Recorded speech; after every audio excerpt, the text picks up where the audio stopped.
So we plowed through this beautiful area in the spring, and this is where I wanted that second garden for pumpkins to grow, the kind that you make for pies, not the jack-o'-lanterns. Everything else that's been happening this summer, we didn't get a chance to come over here and do anything else, like make a fence or put down weed barrier, anything like that. Dave was just over here with the tractor about to clear it so that we could at least get it started and maintained, and I'm going to plant some extremely late pumpkin seeds and see what happens. But as we were over here discussing, like, okay, how far back did you want to go again? How much of this did you want me to clear out again? We saw a doe. She was right back here, just behind that little cluster of trees, and there's used to be a trail back there that we made, so probably still somewhat of a trail that she ran off down. But she stopped and stared at us for a while too, and we went, uh-oh, there's probably a baby somewhere hiding in these. It's actually a really great place to hide a baby if you're a deer, so maybe either that or she was just over here trying to find food, don't know. But we decided to pause that for now and think about it in a little bit to see if we're still going to do anything with this. And then he is down by the garden clearing around that, around one of the backside where there's no sunlight and where we need to get to in order to cut down at least some limbs off of those trees over there that are blocking the sun. So he's off doing that. And then he also said, well, what about these beautiful flowers? Do you want to keep them? And I said, yeah, actually, there were a few of these over here along the edge here where the woods meets up with the yard. But when he kind of turned over the soil in the spring, that just caused even more of them to grow. So I said, yeah, I'd like to keep some of these. So I'm going to dig up some of them and then just transplant them down by the garden. We'll see if they take or not. And even if they don't, they'll probably come back on their own next year.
Peek at the apples here. I didn't quite get down here in time to see him do his thing on the tractor, and it looks like he was going to put it away, but I'll try to raise this up higher, see if you can see.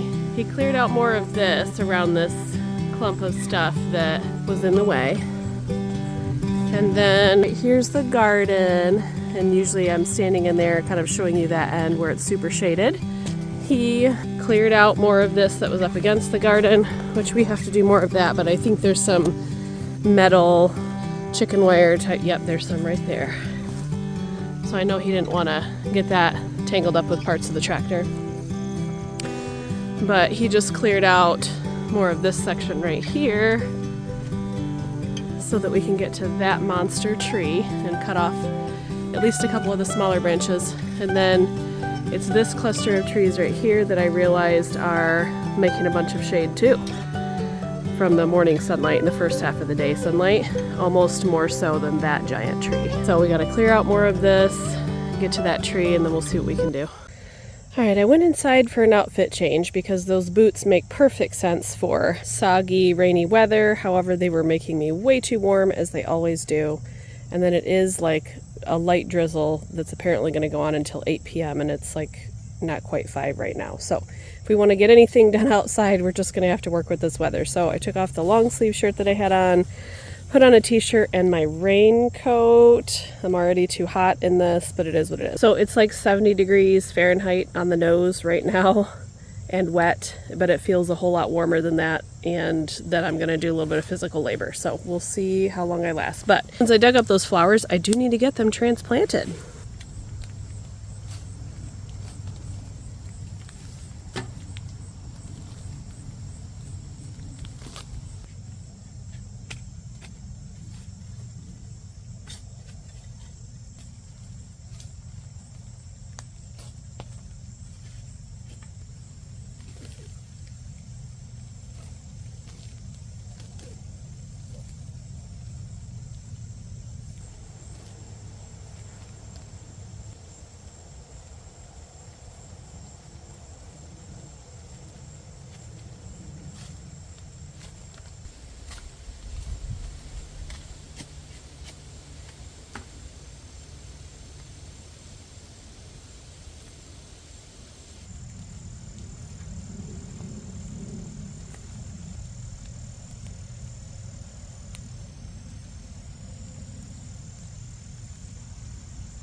Woohoo! Yeah, it's tall.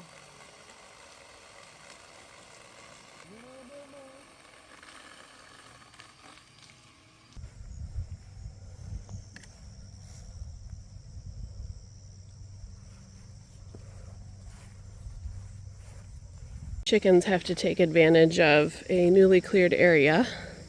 Why are you guys afraid of me? You don't need to be afraid of me.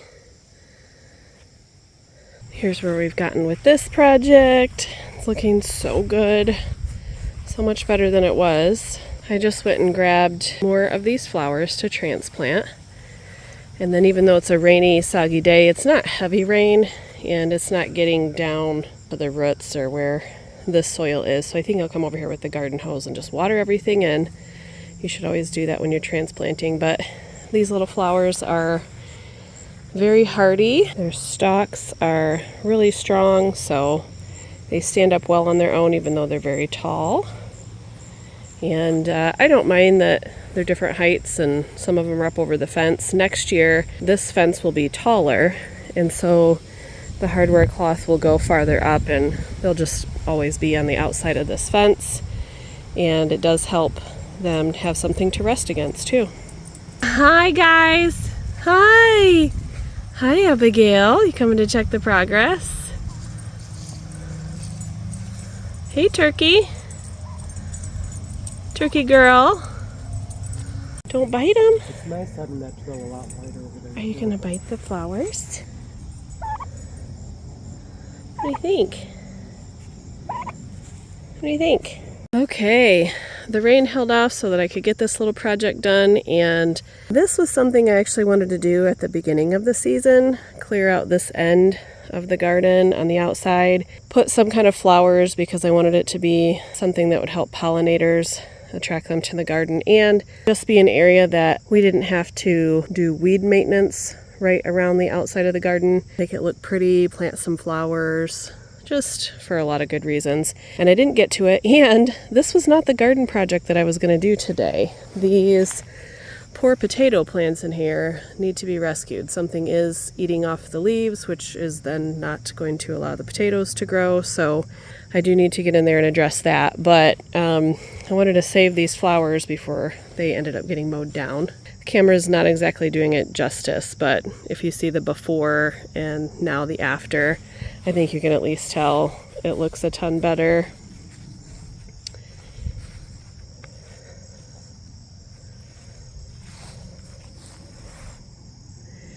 And the next thing I'll do is put all of the landscaping bricks that we've collected and found around the property out here, just to kind of give it a border, make it look more finished and nicer, obviously. And next year I can plant some shorter flowers, several different kinds of flowers to kind of intermix with these here so that it fills in towards the bottom and makes it look more full and pretty.